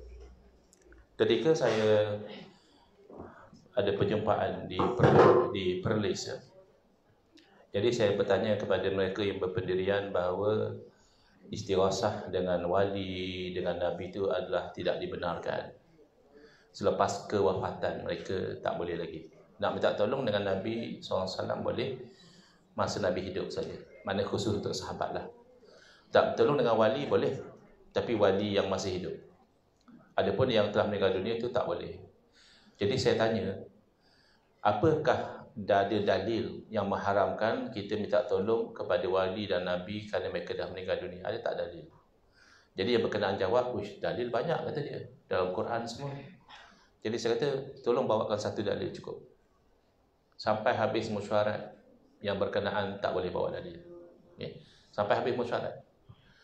Dan mungkin dia lupa, mungkin dia lupa, tapi bersama dengan beliau ada lebih kurang 14 PhD holders. Takkan semua 14 orang lupa semua dalil. Kata ada banyak paling tidak 3. Takkan daripada 3 dalil satu pun tak ingat. Ini isu besar, syirik. Jadi oleh kerana mereka tidak boleh mendatangkan dalil, ini yang soalan lebih kurang sama je. Kalau macam itu kata dia, bolehlah kita minta tolong dengan pokok. Dengan iktikad Allah yang beri kata dia. Dengan iktikad Allah yang beri. Jadi saya kata istighasah tidak disyaratkan macam itu. Ada pula, oleh kerana minta tolong dengan wali boleh, maka tak tolong dengan pokok boleh. Pokok dengan wali sama ke? Kan satu benda yang pelik. Jadi cuma bila dia kata dengan etikad Allah yang beri, berarti tidak syirik. Tidak syirik tidak berarti boleh. Saya bagi contoh supaya kita faham ya. Dia bukan isu menyembah saja. Dia sebenarnya isu mengiktikadkan ketuhanan. Jadi saya harap saudara yang bertanya itu sedang mengikuti lah. Moga-moga dia sedang mengikuti. Dan moga-moga bila bertanya itu untuk faham. So ada yang bertanya untuk hentam. Yang bertanya untuk hentam jarang dapat faham. Itu masalah dia. Bukan tak boleh hentam. Tapi kalau kamu bertanya untuk menghentam, jarang kamu akan faham. Jadi kalau bertanya biar dengan niat ingin faham. InsyaAllah boleh faham. Satu orang yang makan nasi dan dia yakin bahawa yang mengenyangkan bukan nasi tetapi adalah Allah. Dia makan nasi itu hanya usul ikhtiar berdasarkan sebab dan musabab. Syirik atau tidak? Puan-puan, syirik atau tidak? Tidak. Kerana itulah namanya tauhid, tauhidul af'an. Yang mengenyangkan adalah Allah. Habis yang kamu susah makan nasi kenapa? Itu kan sebab musabab. Biasa kalau makan nasi kenyang. Itu hukum adat, kebiasaan. Satu orang makan nasi dan dia yakin bahawa yang mengenyangkan dia adalah nasi, bukan Allah. Nasi itu memang diri dia naturally mengenyangkan. Syirik atau tidak? Syirik. Itulah dikata akidah qadariyah. Kerana menempatkan ada kuasa lain. Ada kuasa Allah, ada kuasa nasi. So syirik. Soalan seterusnya. Satu orang dia makan daging babi. Ya. Dan iktikad dia budak yakin bahawa bukan daging babi yang mengenyangkan dia. Yang mengenyangkan dia adalah Allah. Syirik atau tidak?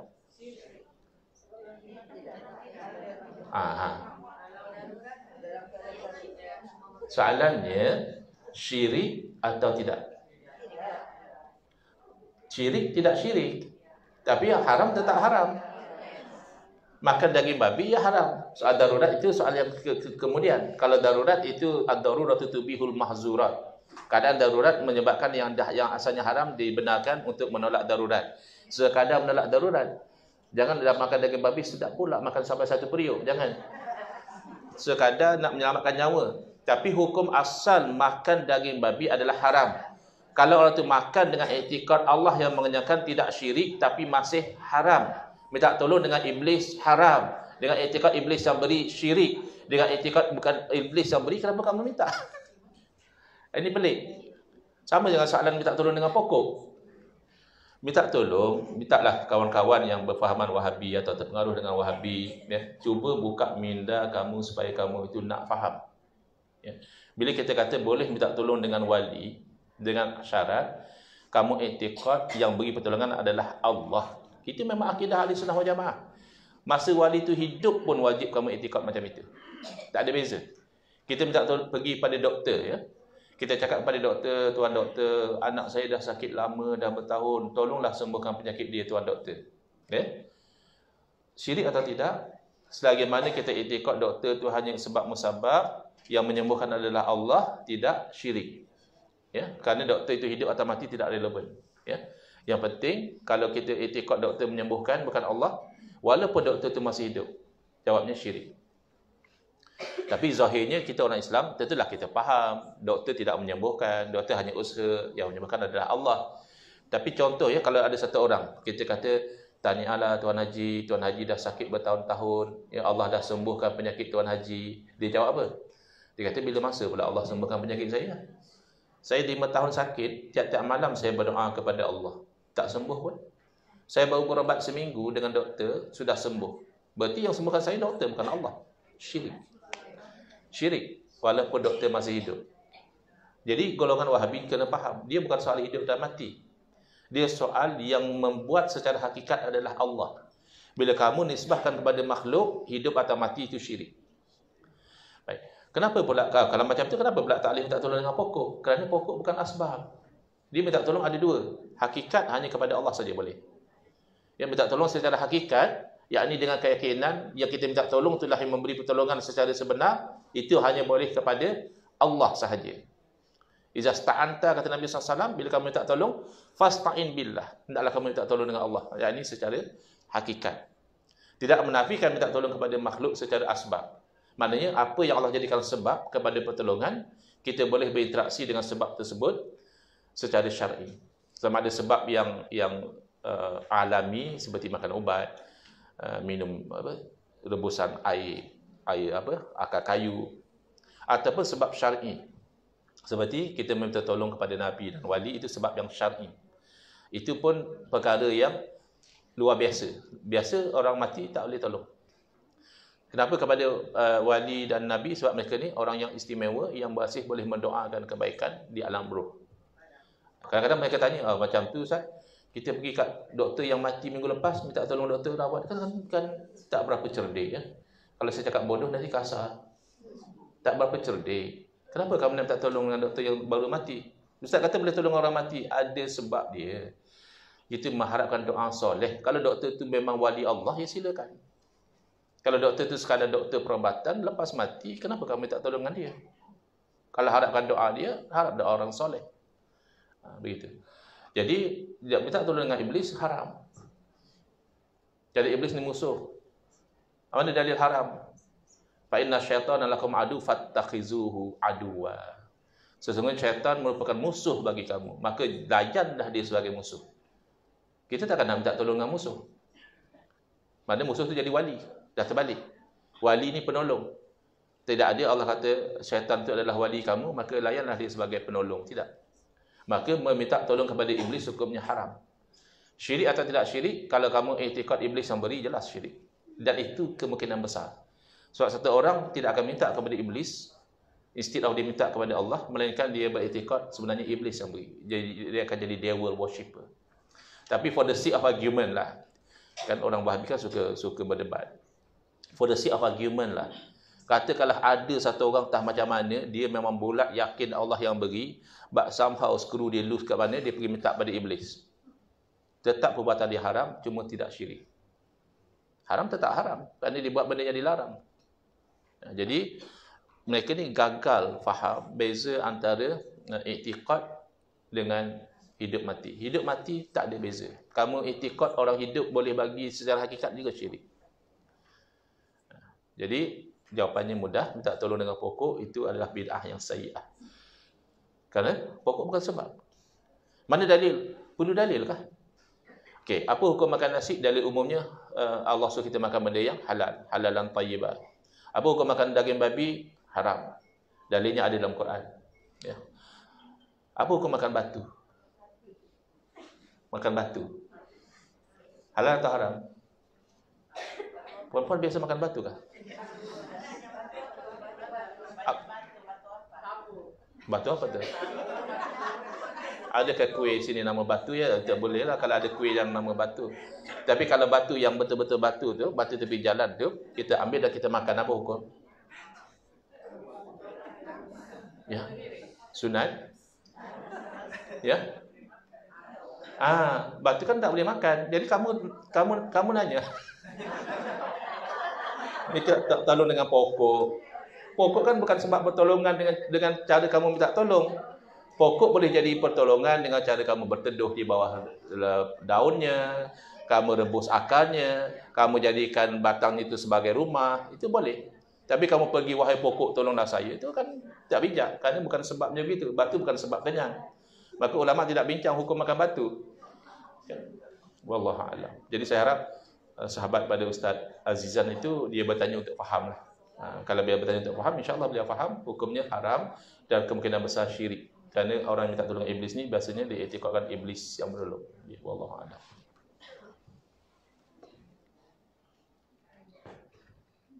Ustaz, ada soalan daripada seorang audiens di sini. Saya bacakannya. Assalamualaikum Ustaz. Waalaikumsalam. Saya ingin bertanya Ustaz, apakah selawat Al-Fatih lebih tinggi fadilatnya daripada selawat yang lain-lain seperti selawat Ibrahimiyah? Terima kasih Ustaz. Baik. Pertama kita kena faham dahulu selawat itu apa.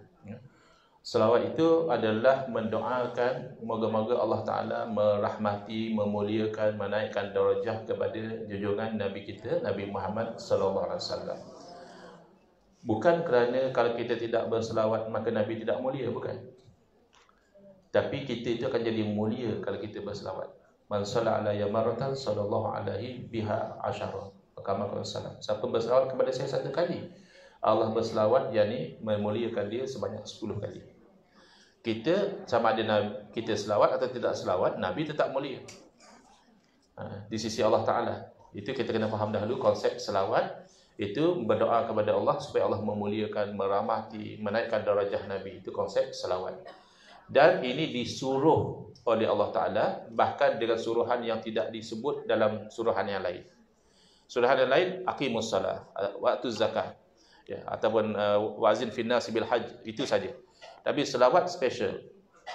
Sebelum Allah suruh selawat, Allah berfirman, innallaha wa malaikatahu yusalluna 'alan nabi. Allah tekankan dahulu, Allah dan malaikat juga berselawat ke atas Nabi. Ya ayyuhallazina amanu, barulah Allah datang ke perintah, wahai orang beriman, sallu alaihi wa sallimu taslima. Hendaklah kamu selawat dan salam ke atas Nabi. Jadi selawat ini ibadah yang ghairu mahdhah, ibadah yang tidak diikat dengan ikatan. Ya. Ada ibadah yang diikat dengan ikatan. Contohnya solat. Solat diikat dengan waktu. Jadi sebelum masuk waktu jangan solat lagi. Tidak sah. Masuk waktu baru solat. Ada setengah ibadah diikat dengan tempat bahkan. Solat okeylah fleksibel, nak solat di Tawau boleh, nak solat di KK boleh, nak solat di Kuala Lumpur boleh. Yang penting sudah masuk waktu kan. Di New York, London juga boleh solat. Tapi pastikan masuk waktu. Tapi kalau haji tidak. Haji mesti ke Kaabah. Susah sekarang Ustaz nak dapat visa. Apa kata kita haji di KK saja kan? Janji kita ikhlaslah kerana Allah. Tak boleh. Kerana haji mesti di Kaabah. Bahkan kalau sudah ke Kaabah pun tiba-tiba dia tak mau wukuf di Arafah. Kata di Arafah ramai orang. Saya itu berfikir di luar kotak Ustaz. Jadi saya wukuf di Mina. Yang penting tak ramai. Kita cakap itu berfikir di luar otak. Kerana wukuf mesti di Arafah. Dah diikat dengan tempat. Ada diikat dengan bilangan. Seperti rakaat solat. Ada mereka yang gagal faham, mereka kata, Ustaz, kalau memang asal baik boleh buat, kenapa kita tidak sembahyang subuh 4 rakaat? Ya, siapa cakap sembahyang subuh 4 rakaat baik? Sembahyang subuh 4 rakaat dengan sekali tak baik. Kerana solat dah diikat dengan bilangan, kena ikut. Tapi kalau umpama selawat, zikir misalnya, selawat nak selawat bila? Bila-bila boleh. Nak selawat di mana? Di mana-mana juga boleh. Nak selawat dalam keadaan ada wuduk boleh. Tak ada wuduk tak apa. Haid boleh, tak haid pun tak apa. Jadi tak ada masalah. Nak selawat dengan lafaz selawat Ibrahimiyah yang warid daripada Nabi SAW, itu bagus, itu baik. Dan nak selawat dengan lafaz yang lain yang disusun oleh para sahabat, yang disusun oleh para ulama, juga baik. Kalau fadilat diberitahu oleh Nabi SAW, ini amalannya, ini fadilatnya, itu confirm betul. Sebab Nabi beritahu as-sadiqul masduq. Kalau diberitahu oleh para ulama, kemungkinan besar betul. Kerana mereka orang yang adil. Macam mana mereka tahu fadilat Ustaz? Mereka bukan Nabi. Kadang-kadang ulama ini mereka mengamalkan dan mereka mengalami, lalu mereka menceritakan pengalaman mereka. Jadi yang itu tidaklah sampai status macam Nabi. Bila Nabi beritahu, wajib kita percaya. Tapi kalau ulama beritahu, dari segi kalau kita faham ulama ni adalah pewaris Nabi, maka kita percaya atas dasar mereka itu berkata benar. Bukan maknanya sama macam yang Nabi beritahu, tidak. Tapi selawat itu berfadilat memang pasti. Cuma mereka sempitkan. Mereka kata selawat tak boleh dengan lafaz lain. Itu tidak ada dalil. Kerana makna selawat adalah mendoakan kebaikan buat Nabi SAW. Nak mahu selawat Al-Fatih boleh, nak selawat Syifa boleh, nak selawat Nariyah boleh. Ya. Adapun fadilat, kalau bukan daripada dalil hadis Nabi SAW, biasanya melalui pengalaman orang yang mengamalkan. Maka tidaklah sampai status wajib dipercayai fadilat itu. Dan tidaklah boleh sampai diharamkan selawat itu semata-mata kerana itu lafaznya daripada para ulama. Tidak. Wallahu a'lam.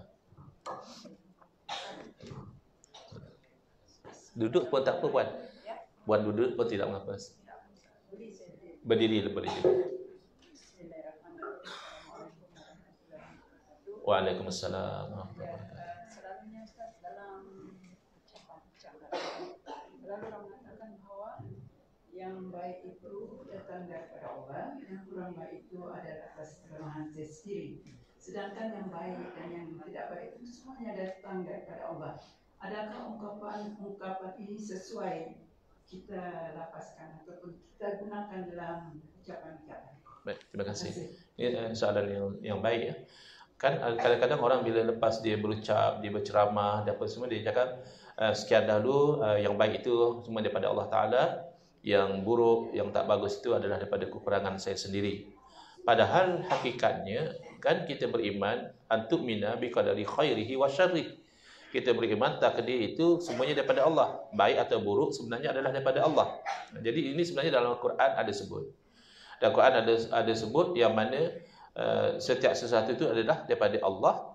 Dalam Quran juga ada sebut yang baik itu daripada Allah, yang buruk itu adalah daripada diri kamu sendiri. Ada dua-dua. Yang kata buruk dan baik daripada Allah pun dalam Quran. Yang kata yang baik daripada Allah, yang buruk daripada kamu juga dalam Quran. So macam mana kita nak faham? Pertama, buruk dan baik daripada Allah itu adalah hakikat. Hakikatnya memang macam itu. Tidak akan bergerak satu zarah pun kecuali itu adalah ketentuan Allah. Tidak akan gugur sehelai daun pun melainkan itu adalah ketentuan Allah Ta'ala. Apatah lagi gempa bumi, peperangan, itu sudah ada ketentuan daripada Allah Ta'ala. Habis kenapa kata yang buruk itu daripada saya? Itu melihat daripada sudut asbab. Orang tu dapat keburukan mungkin dengan sebab dia buat maksiat, dengan sebab dia tu tak bayar zakat, dengan sebab dia tu misalnya kedekut, maka turunlah bala kepada dia. Maka orang tu bercakap sebenarnya bukan separuh hakikat, separuh lagi ta'addub, beradab. Yang dia kata yang segala yang baik itu adalah daripada Allah, itu hakikat. Bila dia kata yang buruk itu adalah daripada saya, itu adalah asbab, sebab musabab, dan untuk beradab dengan Allah Subhanahu Wa Taala. Tapi bila kita mengajar tauhid, kita kena terangkan buruk dan baik sebenarnya semuanya adalah ketentuan daripada Allah Subhanahu Wa Taala. Wallahu a'lam. Bismillahirrahmanirrahim. Assalamualaikum warahmatullahi wabarakatuh. Waalaikumsalam. Ada dua persoalan. Apa pendapat Ustaz kuburan yang didatangi dan terlalu ramai yang mendatangi, seperti yang pernah kami nampak di Banjarmasin, tempat Allah yarham Ustaz Fahmi Zamzam. Dan saya juga tahu pada zaman Syed Nursi tidak tahu di mana dia punya kuburan. Kenapa Ustaz? Adakah kerana kerajaan ataupun tidak mahu berlaku seperti yang berlaku di Banjarmasin itu? Dan yang soalan kedua, saya pernah ditanya seorang tua, katanya cucunya bermimpi dia datangi seorang yang berpakaian putih, mukanya bercahaya sampai dia tidak dapat nampak. Dia mengajar solat, tapi dia tidak tahu solat apa. Yakni 7 rakaat. Tapi bila dia nak tanya apa niatnya, orang tu hilang. Apa pendapat Ustaz? Saya terima kasih. Baik, sama-sama atas dua soalan yang diajukan. Pertama, pendapat saya itu sebenarnya tidak ada nilai, tidak ada value. Saya kena nakalkan pendapat ulama. Pendapat ustazku tak ada harga. Siapa saya nak bagi pendapat dalam bab agama? Jadi dalam bab agama ni kita kena lihat kepada bagaimana ulama memahami dalil. Kerana mereka ni pakar dalam bidang agama. Contohlah tanya, apa pendapat ustazku kalau saya sakit macam ni? Siapa saya nak bagi pendapat? Saya bukan doktor. Okay. Jadi apa yang balik saya cakap, setahu saya doktor ni cakap macam ni, doktor. Mana saya menakalkan pandangan ulama. Baik, masalah kubur yang dizarahi oleh ramai orang. Ya. Ini bukan satu perkara yang menghairankan. Kerana manusia ini apabila dia meninggal dunia, dia bukan hilang sebagaimana yang dibayangkan oleh orang-orang kafir, orang-orang etis. Bagi dia inam wa mahya illa hayatuna dunya. Bagi mereka yang ada hanya hidup kita di dunia. Bila sudah mati, ya habis cerita, tidak ada lagi. Kita orang Islam tidak. Kita yakin mati ini hanyalah satu proses perpindahan dari alam dunia ke alam akhirat, dan ada transit di alam barzakh. Sebelum dibangkitkan semua manusia, kita tiba ada di alam barzakh. Dan menziarahi kubur adalah sunnah yang disuruh dan diamalkan oleh Rasulullah sallallahu alaihi wasallam. Memang Nabi pernah larang ziarah kubur. Kuntu nahaitukum an ziyaratil kubur. Aku dahulu pernah melarang kamu jangan ziarah kubur. Ala fazuruha. Ketahuilah sekarang pergilah ziarah kubur. Kenapa? Ulama menerangkan kerana awal-awal Islam, bila umat Islam yang masih baru mereka tu masih ada perangai jahiliyah. Bila mereka pergi ke kubur, mereka akan meratap. Mereka akan koyakkan baju, mereka akan tabur pasir atas kepala, mereka akan kata, kenapa ambil anak saya? Jadi itu perbuatan yang haram. Bila ziarah kubur bawa kepada haram, maka Nabi larang. Dia panggil konsep saddu zari'ah, sekat jalan, preventif. Belum buat benda yang haram lagi, tapi kalau pergi akan berlaku benda yang haram, jadi jangan. Tapi selepas Nabi SAW lihat umat Islam sudah mula kuat keimanan mereka, mereka tahu kematian ini adalah takdir Allah, mereka tidak lagi meratap, Nabi SAW menyuruh mereka menziarahi kubur kerana mengingatkan kepada akhirat. Baik. Kemudian Nabi SAW sendiri sabit dalam hadis-hadis bagi dia sendiri menziarahi kubur dan bagi dia berdoa di sisi kubur, mendoakan kebaikan dan sebagainya. Jadi soal ramai atau tidak itu adalah nasib seseorang. Biasanya yang kuburannya diziarahi ramai adalah orang-orang yang ketika hayatnya itu orang-orang yang baik, orang-orang yang soleh. Terbukti yang paling ramai diziarahi kuburnya tidak pernah putus adalah kuburan Sayyidina wa Nabiyina wa Habibina Khairul Anbiya wal Mursalin Muhammad sallallahu alaihi wasallam. Cuba pergi ke Madinah. Pernah tak kubur Nabi itu tidak diziarahi oleh manusia? Saya nak pergi pukul 2:30 pagi lah supaya orang tidak ada. Tidak ada istilahnya supaya tidak orang ada. Sentiasa kuburan Nabi itu diziarahi. Kenapa? Kerana bagi dia insan yang mulia. Maaf ya. Kubur orang kaya mana yang diziarahi orang? Kubur menteri mana yang diziarahi orang? Kubur sultan mana yang diziarahi orang? Kecuali kalau sultan yang soleh. Dia sultan tapi dia juga ulama, dia alim, dia itu mungkin. Kenapa orang suka menziarahi kubur orang yang soleh? Dua sebab. Pertama, ambil sunat ziarah kubur, berdoakan kebaikan untuk si mati. Yang kedua, tabarruk, mengambil kebaikan, keberkatan daripada kesolehannya. Yang ini yang tidak difahami oleh golongan Wahabi. Kata dia ambil berkat dengan kubur orang soleh itu menyembah kubur. Tak sama. Menyembah kubur adalah menuhankan orang mati. Itu namanya menyembah. Tapi mereka ada buruk sangka. Mereka ingat bila kita tabaru ambil berkat. Kenapa ramai pergi kuburan almarhum Syekh Fahmi Zamzam? Kerana ketika hidup beliau kan orang soleh. Yang berdakwah, yang mengajar ilmu. Ya memang kita tidak pasti. Adakah beliau orang soleh di sisi Allah? Itu kan tapi namanya husnuzan. Orang itu di hidupnya tidak buat maksiat, bahkan buat taat.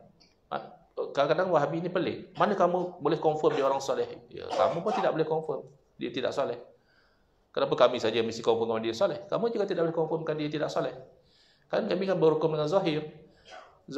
Bahkan dalam hadis kan kalau 40 orang bersaksi bahawa orang itu orang yang baik, makanya orang baik. Kenapa pula kamu nak berkalau-kalau macam itu? Worst case scenario lah. Worst case scenario. Satu orang tu diziarahi oleh ramai orang kerana menyangkakan dia orang soleh, rupanya dia tidak soleh di sisi Allah. Tidak menjejaskan. Tetap kita itu diberi pahala kerana menziarah kubur dan bersangka baik kepada hamba Allah yang telah meninggal dunia.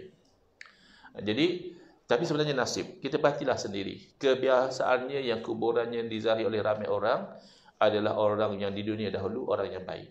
Tapi kalau dahulu di dunia dia kaya, dulu di dunia dia ada pangkat tinggi, dia paling tinggilah jawatan ni, kalau di Malaysia ni mungkin Perdana Menteri atau sebagainya. Tidak ramai diziarahi. Barangkali sunyi saja. Kuburan-kuburan orang ini sunyi, tidak ada orang ziarahi. Walaupun cantik, walaupun lawa, tidak ada orang ziarahi. Kalau ada pun tidak ramai, biasa saja, keluarga-keluarga saja ziarahi. Yang ramai daripada seluruh pelosok dunia menziarahi itu kebiasaannya orang yang soleh. Jadi tidak masalah ya. Yang haram sembah kubur. Adakah orang Islam sembah kubur? Ini hanya buruk sangka golongan Wahabi. Sekali dia anti tawasul, dia anti tabaruk, dia anti istighosah, maka dia menganggap orang Islam yang mengamalkan ini adalah pergi menyembah kubur. Na'udzubillah. Masa orang itu hidup mungkin tidak sembah dia. Masa Syekh Fahmi Zamzam hidup ada orang sembah beliau? Tidak ada. Takkanlah dia dah meninggal. Meninggal itu kan bukti orang itu bukan Tuhan. Kalau Tuhan tak mungkin mati. Allah tu hayyul lazi la yamut. Allah maha hidup dan tidak akan meninggal. Tidak akan mati. Takkanlah orang tu masa dia hidup kita tidak sembah, tiba-tiba dia mati kita pergi ziarah kubur dia anggap menyembah. Itu adalah buruk sangka golongan Wahabi. Soalan yang kedua, orang itu bermimpi, dalam mimpi itu dia lihat satu orang berpakaian putih, wajahnya bercahaya, lalu orang itu mengajar dia untuk solat 7 rakaat. Dia belum sempat tanya ini solat apa, orang itu telah hilang atau dia telah terjaga. Itu macam mana kedudukannya? Pertama, kita kena faham kedudukan mimpi terlebih dahulu. Mimpi bukan sumber hukum. Itu kita kena pegang betul-betul ya. Tidak ada dalam pengajian usul fiqh. Kita akan belajar usul fiqh, kita akan belajar masadir syariah. Sources of syariah ambil daripada mana?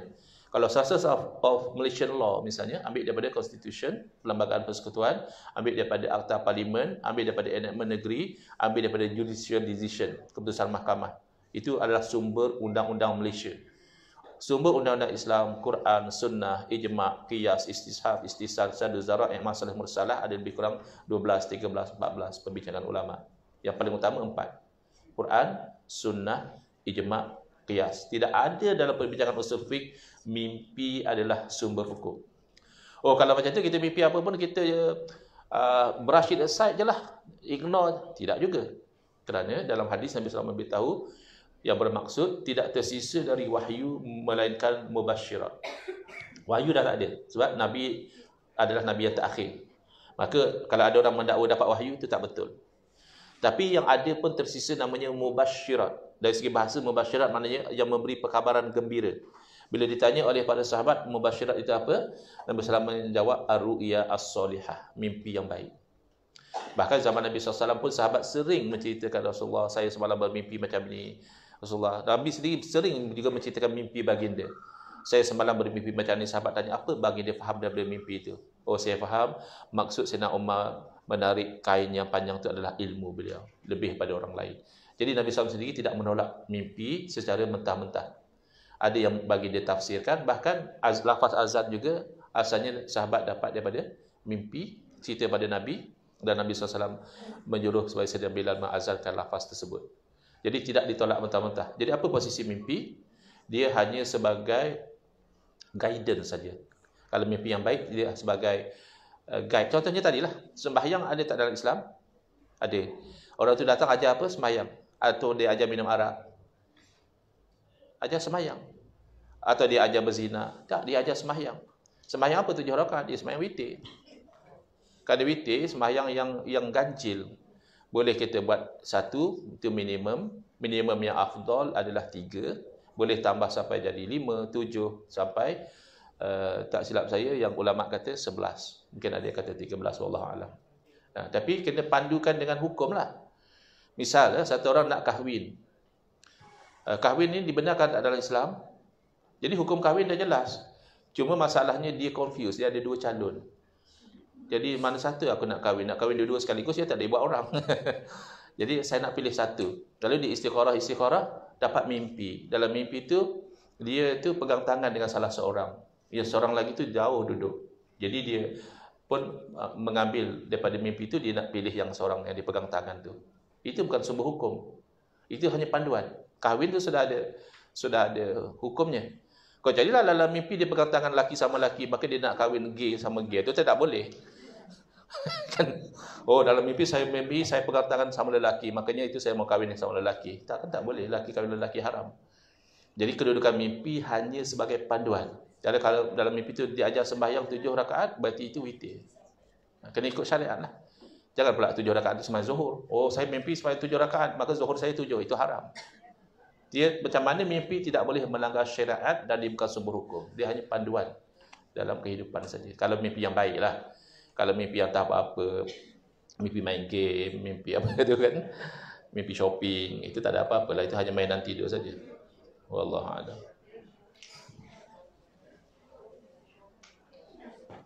Okey, baiklah, sesi soal jawab akan tamat di sini. Jadi kita akan rehat sebentar selama 5 minit lah. Kalau mau makan, mau minum di luar pun boleh. Nanti kita akan masuk balik untuk slot tayangan video dan juga ceramah slot kedua. Terima kasih.